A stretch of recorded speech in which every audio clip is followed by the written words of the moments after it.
precisa para tomar decisão, o desenvolvimento econômico, as academias. Essa é a minha fala, eu iria direcionar para isso.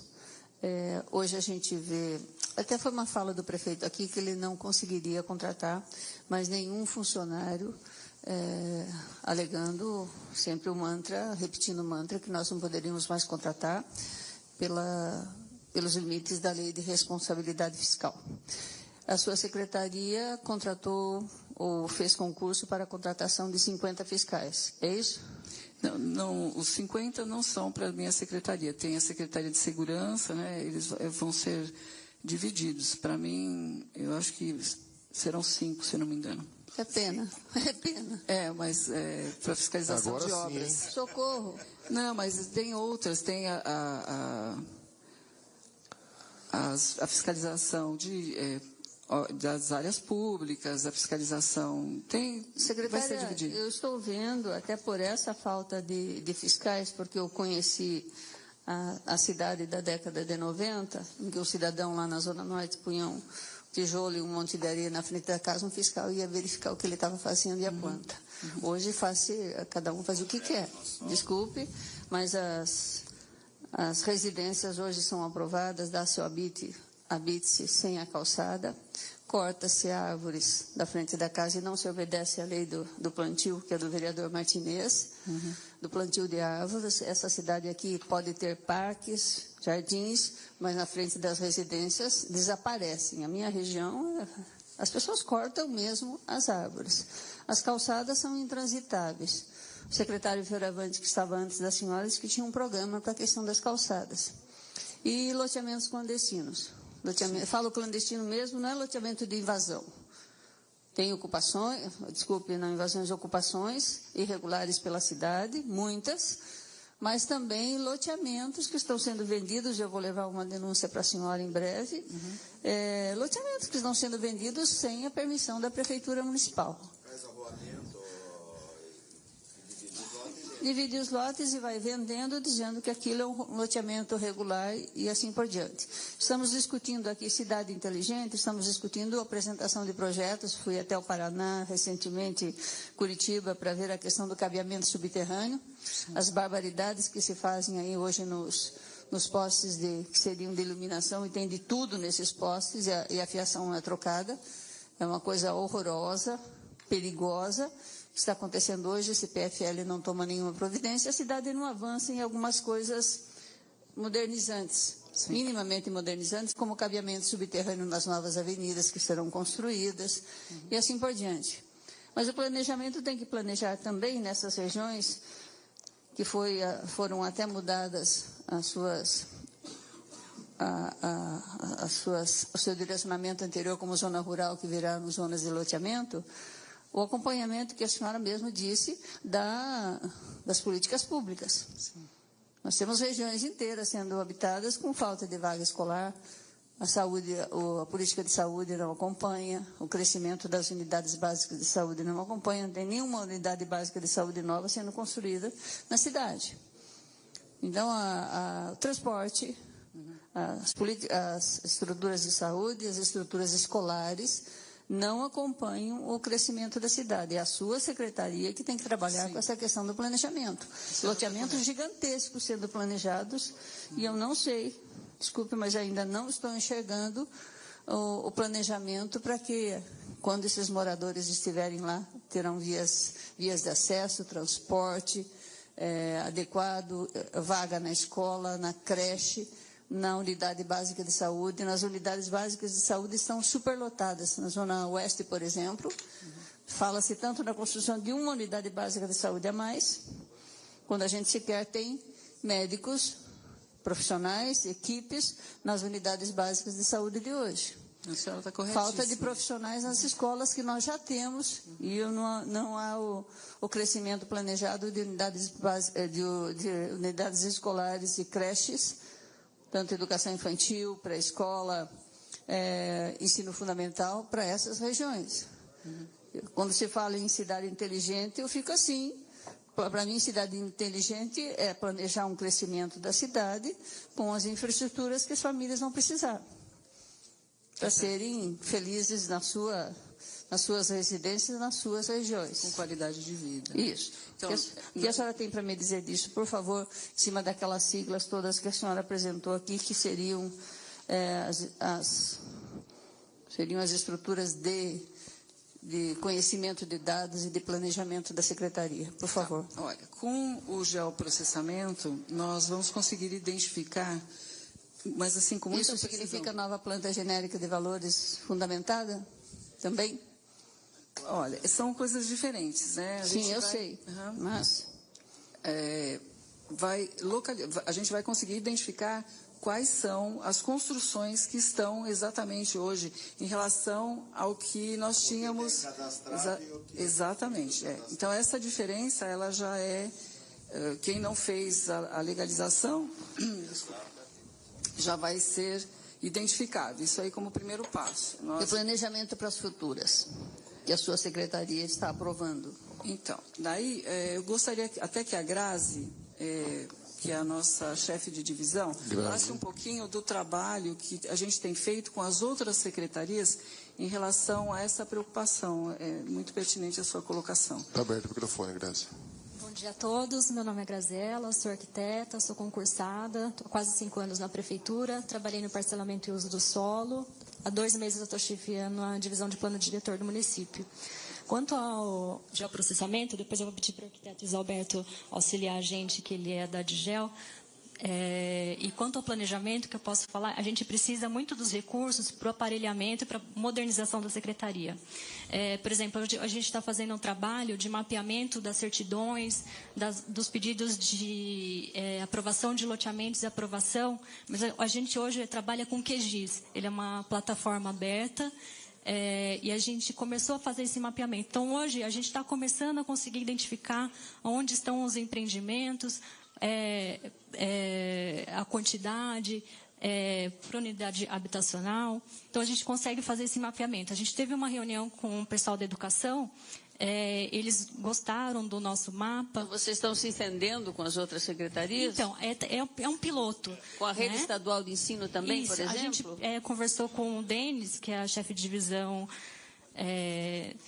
Uma vez eu ouvi do diretor de ensino, 2 anos atrás, da diretoria de ensino, que disse que nunca a prefeitura teria conversado com eles para prever onde serão as escolas estaduais, por exemplo, de ensino fundamental 2 e o ensino médio. Então, esse trabalho, esse início de mapeamento é o início de um estudo, mas, por exemplo, a gente já conversou com a chefe de seção das creches, de transportes, para a gente começar a fazer essa parceria, para eles informarem, a gente informar onde estão saindo os empreendimentos, para eles poderem ter essa previsão das necessidades, para eles atenderem. Vai começar ainda? Então, a gente não tem, a gente precisa de software, a gente precisa de programa, a gente precisa de treinamento. Então, é um piloto que a gente está fazendo com o que a gente tem. O QGIS é uma iniciativa muito pessoal, é o Marcelo, nosso chefe de seção de cartografia, que ele está começando esse trabalho. Então, a gente precisa de apoio.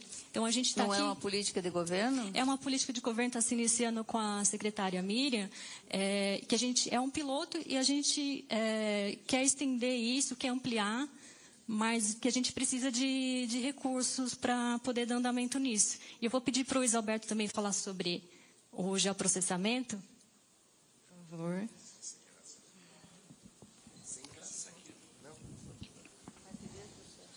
Bom dia a todos. Meu nome é Isalberto, eu sou arquiteto, estou há pouquinho tempo na prefeitura, só 30 anos, né? E o esclarecimento que seria pertinente, Yara, é o seguinte: a gente sempre disse que a prefeitura ela tem um sistema de planejamento que é o planejamento bombeiro, né? Que ela corre atrás e vai apagando o incêndio, tá? O mundo do sonho seria você... Para mim, entendo que planejamento planeja com a educação, com a saúde, Sim. com o meio ambiente, com o transporte. É isso que eu estou falando. Exatamente. Acho que não é Só que, historicamente, o que acontecia no processo de planejamento da prefeitura, ele sempre foi setorial. Ou seja, cada secretaria, cada pasta controlava suas demandas e elas definiam aquilo que ia ser feito, tá? Sem nenhum sistema de apoio à decisão. O senhor me assusta. O que a gente propõe, o que a gente está propondo, sim, o que a gente propõe agora é justamente ter uma forma ou um arcabouço de informações suficientemente confiáveis para que a gente consiga diluir isso dentro da estrutura, tá?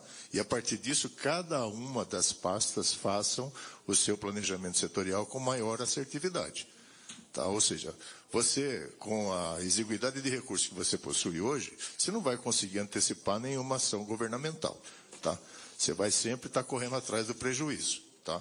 Aí você chega e cruza dados do tipo, uso do solo. Beleza. Aqui eu tenho um loteamento que é caracterizado como loteamento popular. Você imagina que esse loteamento popular vai ter uma certa densidade e vai ter uma certa demanda de serviços públicos. Ok? Você tem reserva de área já, se o loteamento for regular, e aí você tem condição de estimar o prazo de ocupação dessas áreas para você, a hora que ela estiver efetivamente ocupada, você já ter o equipamento público lá funcionando, não só construído, mas também com gente trabalhando nele. Né?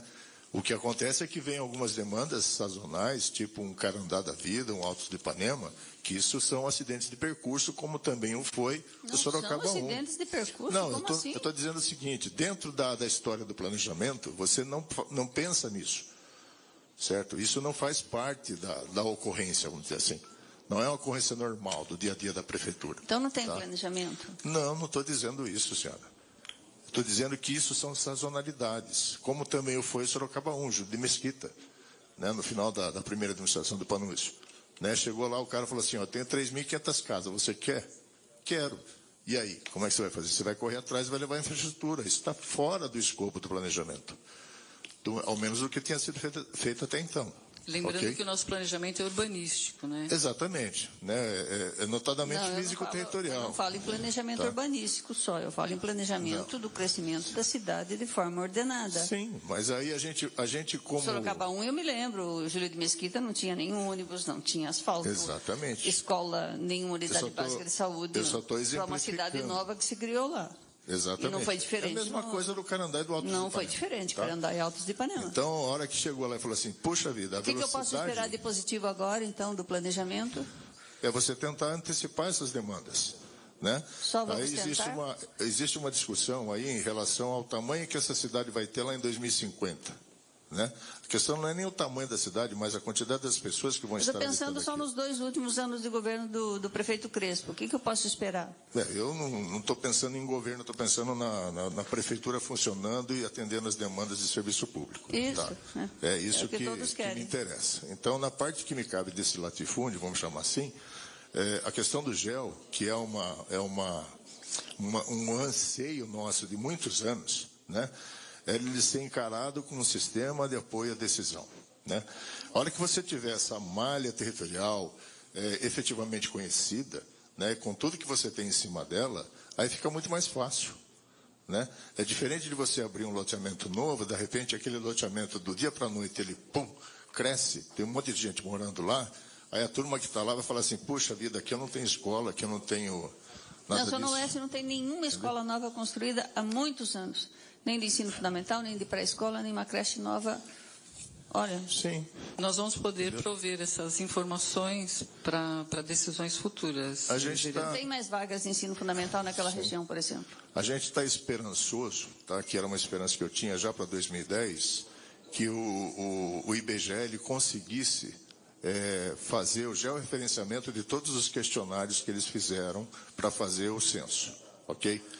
Eles não conseguiram fazer isso, que era uma pena.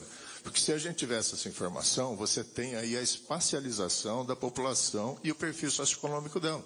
Porque nós vamos saber dizer, por exemplo, que numa determinada região da cidade não existe demanda para serviço público desta ordem, porque lá moram pessoas mais abastadas, vamos dizer assim. Tá? Mas voltando ao geoprocessamento, o que se tenta fazer, ou que imagino que a gente vai conseguir fazer, é você ter o controle da territorialização do município. Tá? Então, se a gente ficou aí com a sobra de verba lá do BNDES para fazer o serviço que era integral e a gente só vai conseguir fazer metade dele, entre aspas, a gente vai ter que buscar recursos para fazer o restante. Tá? E tudo que a Miriam colocou em termos de investimento, que eu vejo isso como investimento, né, você vai ter condição, além de tudo, de fazer uma verificação daquilo que é clandestinidade em termos de área construída, né, que isso impacta no recurso também, né? E ter uma condição de monitorar todos esses acontecimentos, digamos assim, territoriais, de uma forma muito mais coerente. A fiscalização, ela fica Eu vou fazer uma pergunta bem simples, então, por favor. Quando vai se aprovar 5, 6 mil lotes na região de Ipatinga? Na região de Ipatinga, onde eu moro, vai se aprovar loteamentos novos em Aparecidinha. Pelo menos as secretarias se entendem. A rede estadual de ensino é chamada para ver isso. Estou dando um exemplo na área da educação. Se conversa com a saúde, pelo menos isso, na prática, está sendo feito, já que as secretarias estão juntas na prefeitura, pelo menos isso está sendo feito? Eu não saberia afirmar para vocês. João Areias pode ajudar. O João Areias pode ajudar, que ele é dessa área. Obrigada. Falando uma coisa muito prática, as secretarias combinam quando eu vou aprovar um loteamento de 6, 10 mil lotes numa região? Não tem uma vaga nova de educação na região, na Zona Oeste, nenhuma escola sendo construída nova? Vereadora, Aparecidinha, cita os exemplos. Vereadora, nós não temos loteamentos, empreendimentos imobiliários que tenha esse porte de 5, 6 mil, não. Dessa forma como a senhora está colocando, na região de Ipatinga? Não. Eles acontecem de forma paulatina, mediante a questão econômica do país, onde os empreendimentos vão sendo lançados. De qualquer forma... Eu fiz uma pergunta simples. As secretarias se reúnem quando vão aprovar loteamentos desse tamanho, como a Aparecidinha hoje? Não temos loteamentos nem via de acesso desse tem tamanho. Aparecidinha Vereadora, até hoje? estou respondendo a tua pergunta. Nós não temos loteamentos desse porte. Nós temos loteamentos que são implantados em portes bem menores e que toda a fase de análise e aprovação passam, sim, pelas autarquias. Uma pergunta prática. Já respondi. Se o orçamento, nós estamos discutindo o orçamento, prevê isso. A Aparecidinha já se aprovou todo tipo de loteamento lá, nem via de acesso tem. Continuamos com a mesma via de acesso de 30 anos atrás. Me permita discordar da senhora. Nós temos o controle disso, sim. Nós temos, tanto é que é o que eu estou falando. Toda a fase, todo o procedimento de análise e aprovação de um loteamento, seja ele qual for o porte, nós temos encaminhamento que passam pelas secretarias de mobilidade, SAI, URBS, passa pela SERP na questão de transporte. Educação, saúde. Exceto educação e saúde, porque nós não temos ainda a demanda de quem vai morar lá. À medida que o loteamento é aprovado e será implantado, nós passamos até a demanda. Daí a importância que a secretária fala do fato do sistema de informações, que agora passará a ter um controle muito maior para que a gente complemente esse trabalho. Então, a fase inicial, ela passa pela questão legal e técnica da implantação do loteamento, não só municipal, como também estadual. E tudo isso é observado, exceto a questão de saúde e educação, que vem num trabalho complementar em função da demanda que passa a ser e passa a ocupar aquele empreendimento. Daí o sistema de informações ser fundamental para os técnicos poderem avalizar, não só os técnicos do planejamento, da Secretaria de Planejamento Urbano, como também da Prefeitura como um todo. Sim. Essas explicações todas me deixaram nada tranquila com relação ao planejamento e crescimento da cidade.